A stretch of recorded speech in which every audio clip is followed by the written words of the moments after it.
तो शुरुआत रमेश जी आपसे कर लेते हैं, क्योंकि पॉलिटिकल से ज़्यादा अच्छा है बयान आप लोगों से शुरुआत की जाए। ये बयान आप किस तरह से देखते हो, और मायावती का एकदम कटाक्ष कर देना कि कांग्रेस को जहां कमजोर होती वहां तो मदद मांगती है, और जहां पर थोड़ा भी मजबूत रहती है तो सहयोगी दलों को ही साफ करने में जुट जाती है। कुछ तो सस्ता लो, सब बढ़िया लो, इसमें क्या खास बात है? थोड़े में ज्यादा स्वाद, यही तो है इसकी खास बात। प्रायोजक हैं cancer healer centre, a new beginning. देखिए पुष्कर जी, बयान के अगर तासीर को अगर देखें तो कहना सही है, उनका गलत नहीं है। कांग्रेस के लिए जिस तरीके से उन्होंने कहा है भाई मीठा मीठा गप और कड़वा कड़वा थू, तो ये चीजें मुझे लग रहा है कांग्रेस करती आई है सभी पार्टियों के साथ में। पूरा इतिहास अगर आप उठा के देखो कांग्रेस का, जब वो 20 होती है तो 19 की बात नहीं करती है। जब वो सत्ता में होती है तो अपने आप को क्या समझते हैं उनके नेता, ये यदा कदा 14 तक हम लोगों ने देखा है। और रही बात समाजवादी पार्टी हो गई या बसपा हो गई या दूसरे दल हो गए, उनके साथ जब से इंडिया गठबंधन बना है, बाकी दलों के साथ में इनका व्यवहार कैसा है, किस तरह का रवैया है।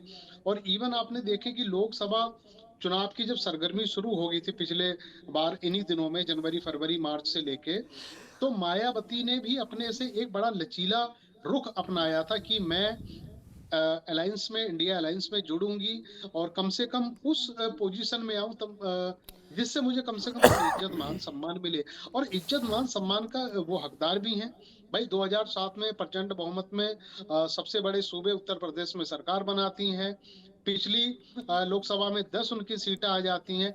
तो पुराना अगर आप इतिहास को देखोगे तो एक लगता है कि वजन है, लेकिन हाँ इस समय पार्टी कहाँ है, कहाँ पे खड़ी हुई है, ऐसे दौर भारतीय जनता पार्टी के भी सामने आए हैं, कांग्रेस के सामने तो इस समय है ही, और दूसरे जो दल है उनके सामने आते हैं। लेकिन ऐसे में जब आप नकारे जाते हो, या बड़ी पार्टी जो होती है या जो दमखम में है इस समय भौकाल जिनका मचा हुआ है, तो वो जब कमत्तर आपको आती हैं तो उन पार्टियों को दुख तो होता ही है कि जो कभी उनका भी एक वर्चस्व रहा है, एक अच्छा जनाधार रहा है। अब बात आ जाती है बसपा की। देखिए बसपा ने कई गलतियां करी हैं, मुझे लग रहा अब तक भी वो गलतियां करती आ रही हैं। लोकसभा चुनाव में उन्होंने गलतियां करी हैं, वाई इलेक्शन में भी उन्होंने गलतियां करी हैं। उनका जो संगठन है वो बिखर गया है।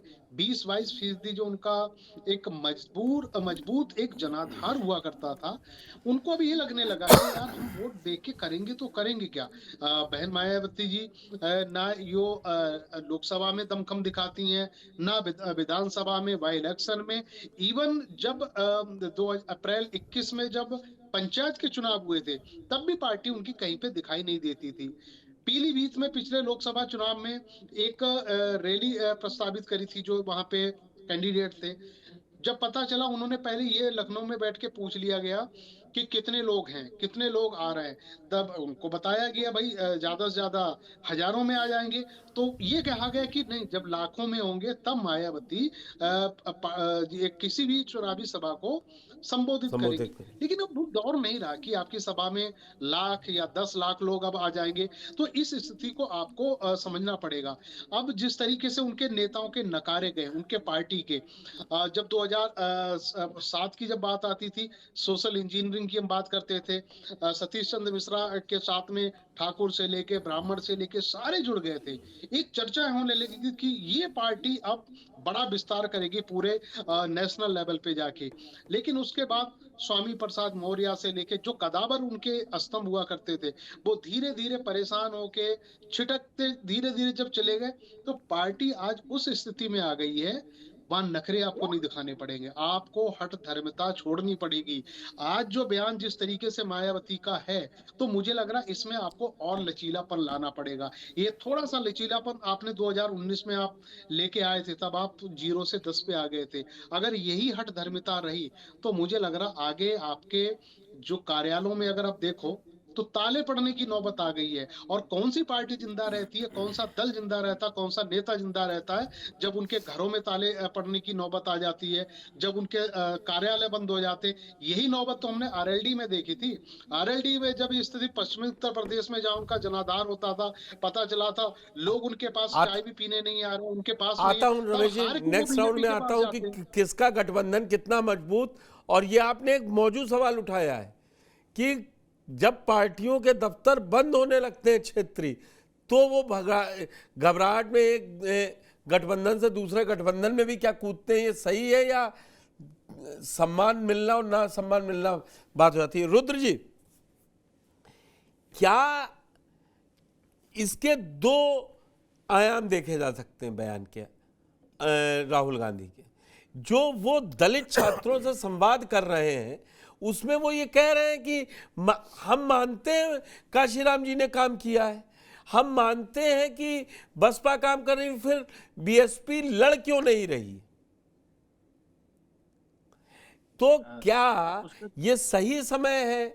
अगर जो 9% वोट लोकसभा में मिला है मायावती को, अगर वो उसको ये समझा दिया जाए कि मायावती बीजेपी से नहीं लड़ रही है, बी टीम वाली बात कह दी जाए, तो वो अगर जुड़ जाता है तो फिर आगे की राह आसान है। और इसमें अखिलेश यादव बैक सीट पर बैठकर कांग्रेस के थ्रू करवा रहे हैं क्या? देखिए पुष्कर जी, जैसे आपका सवाल दो तरह का, इस सवाल का जवाब भी दो ही है। कारण क्या है कि एक जवाब कांग्रेस की तरफ से होता है, एक जवाब होता है बीएसपी की तरफ। अब जैसे राहुल गांधी कांग्रेस के नेता हैं, तो बड़ी पार्टी के नेता ये हैं, तो उनको कहने की जरूरत नहीं है, जिम्मेदारी उन्हीं की है। अगर मायावती उनके साथ नहीं आ पा रही हैं और राहुल गांधी ये अब जाके कह रहे हैं, तो इनकी जिम्मेदारी बनती। कारण क्या है कि लोकसभा चुनाव के बाद और बहुत सारे चुनाव हुए हैं जहां बीएसपी चुनाव लड़ी है, और वो उत्तर प्रदेश नहीं थे। जैसे आपने देखा होगा कि हरियाणा में भी बीएसपी चुनाव लड़ती है और दिल्ली में भी बीएसपी चुनाव लड़ती है। तो ये वो कोई गंभीरता फर्क राहुल नहीं पड़ा गांधी ना को दिखानी कांग्रेस के पड़ेगी। ऊपर, वो क्या कहा फर्क आपने? नहीं आवाज पड़ा नहीं ना। मुझे फिर से। मैं मैं रुद्र उसी जी ये बात को कह कह रहा रहा हूँ हूं ना कि उनके अगर राहुल गांधी को गठबंधन राजनीति की बात करनी है, तो देखिए ये क्षेत्रीय दल है। कभी भी गठबंधन की राजनीति की जिम्मेदारी जो होती है उस राष्ट्रीय पार्टी के ऊपर होती है जिसका जनाधार पूरे देश में है, क्योंकि उसको अपने हर क्षेत्र में छोटे छोटे राजनीतिक दलों के साथ राजनीतिक समीकरण बना करके अपनी एक बड़ी जीत की तरफ जाना होगा। अगर इस तरह की जैसे स्थितियां, जैसे आपने देखा होगा कि जब बीजेपी पूर्ण बहुमत में अपने दम पे नहीं थी, तो उसके अलग अलग प्रदेशों में अलग अलग छोटे राजनीतिक दलों के साथ अलग अलग गठबंधन हुआ करते थे। दूसरी तरफ बात अगर जब समाजवादी पार्टी की बसपा की आती है, तो बसपा के साथ या किसी भी राजनीतिक दल के साथ यही समस्या होती है कि जो व्यक्ति आधारित पार्टी होती है वो व्यक्ति के साथ ही खत्म हो जाती है। अब मायावती की जो स्थिति है वो ऐसा नहीं है कि जैसे पहले उत्तर प्रदेश में एक समीकरण बनाया जाता था कि बीएसपी के साथ आप अपना टिकट ले लीजिए, जातिगत समीकरण आप बना लीजिए, बीएसपी का अपना वोट बैंक फिक्स था और आप चुनाव जीत जाते थे। जो सवर्ण कास्ट होते थे वो इसीलिए बीएसपी के टिकट से चुनाव लड़ते थे कि बीएसपी का वोट बैंक प्लस उनका जातिगत समीकरण, और वो वोट जीत जाते थे। अब वो समीकरण नहीं रहा, क्योंकि नेता के ही आधार पर वो पार्टियां हैं, बीएसपी हुई या जैसे आरएलडी की बात बता रहे थे रमेश जी, कि उसके साथ भी यही समस्या थी, नेता नहीं तो वोटर नहीं।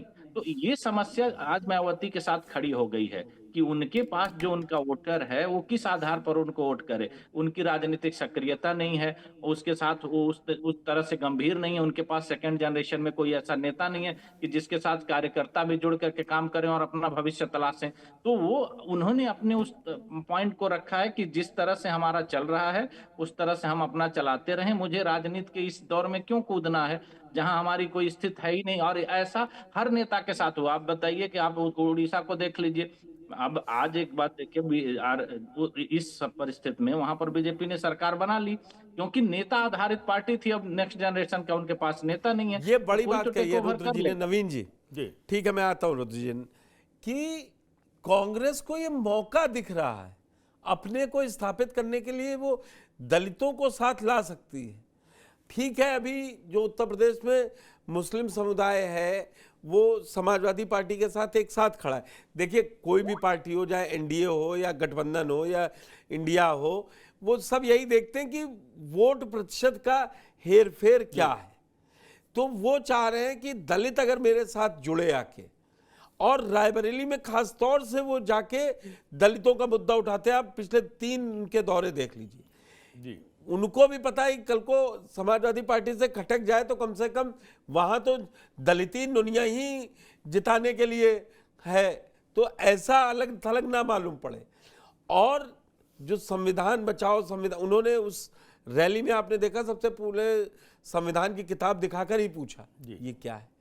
तो ये क्या जो रुद्र जी ने कहा, ये रमेश जी ने कहा, क्या वाकई में अब मायावती के पास जो बचा वोट बैंक है उसको पहले कैप्चर करने की होड़ शुरू हो गई है?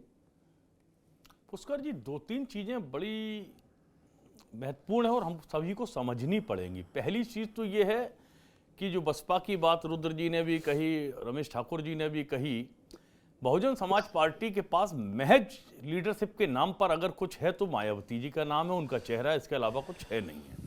और पिछले अगर हम 2-3 चुनावों को देखें तो बहुत एग्रेशन के साथ जिस तरीके से बसपा चुनाव लड़ती रही है उस तरीके से चुनाव नहीं लड़े। और इसके पीछे क्या मंशा हो सकती है, उसकी 2-3 चीजें मैं बहुत खुल के बोलने के लिए बदनाम हूं, मैं बोलूंगा। पहली चीज तो यह है कि जिस तरीके से अजीत पवार को लाके शामिल किया गया भारतीय जनता पार्टी में, शुभेंदु अधिकारी, हिमंता बिस्वा शर्मा, अशोक चव्हाण, ये सब लाए गए ना, आरोप इन पर भी भ्रष्टाचार के ही थे। और आरोपों से अछूती बहन मायावती जी भी नहीं है, उनके ऊपर भी बड़े आरोप लगे और बल्कि इतने खुल के लोगों ने बोले हैं कि भाई नोएडा में बड़े लेवल पे भू आवंटन में बिल्डरों को भ्रष्टाचार हुआ है। तो ये सारी चीजें जग जाहिर हैं।